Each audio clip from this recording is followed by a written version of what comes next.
Il y a 7 162 119 000 personnes sur Terre, et aucune n'a une vie similaire.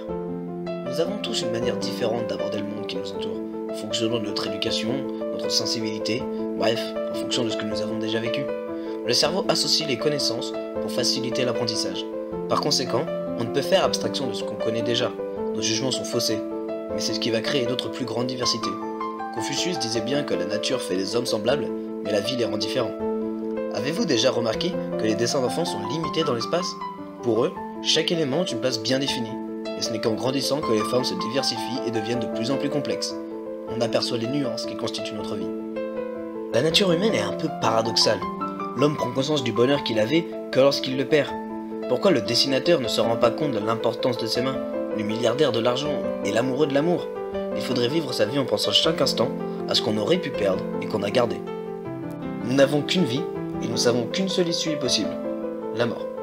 Mais la nature humaine nous pousse à défier le temps. Nous sommes les seuls maîtres de notre destinée. Nous sommes les seuls à pouvoir donner un sens à notre vie. Personne ne peut penser à notre place. Mais nous avons besoin des autres pour avancer, pour pouvoir exprimer tout notre potentiel humain. Parce que nous pouvons faire des choix, nous sommes responsables de nos actes. Au fond, nous sommes ce que nous choisissons de devenir. Cependant, nombreux sont les facteurs qui influencent notre vie et que nous subissons. On ne choisit pas de naître, ne choisit pas ses gènes, son temps, ni son espace. En quelque sorte, l'homme subit son destin. Étant limité aussi bien psychologiquement que physiquement, nous sommes fragiles. Mais nous apprenons de nos erreurs, nous sommes perfectibles. Plus qu'une simple envie, l'homme doit apprendre à se relever, et s'il le faut, à remarcher. L'envie de l'infini doit toujours le guider. Un sentiment commun à tous les hommes crée des liens, en brise et demeure. L'amour est une force que l'on se doit de garder. Malgré les déceptions que chaque personne rencontre, nous ne devons pas le laisser à la dérive par peur de souffrir. Mais pourquoi pensons-nous qu'il y a un espoir? Quelle est cette lueur qui nous tient éveillés même lorsque nous savons que tout est terminé? Nous voulons croire en ce qui nous fait plaisir, en ce qui est bon pour nous. Un peu comme un système de défense que notre cerveau programme contre la peur. Un aveuglement temporaire, mais nécessaire. Nous naissons dans un monde où les règles sont là dès notre naissance. Les bases de notre vie ne peuvent être changées. La religion, ce que l'on doit faire ou ne pas faire, nous a été inculqué par ceux qui nous ont élevés. Il est impossible d'en faire abstraction. C'est ce qui sera plus tard les bases de ce qu'on peut appeler la morale. Plus tard, nous jugeons et sommes jugés avec ce que l'on a appris. Enfin, notre capacité cérébrale est plus ou moins fixée lorsque nous venons au monde. Tout le monde agit suivant les normes qu'on lui a apprises.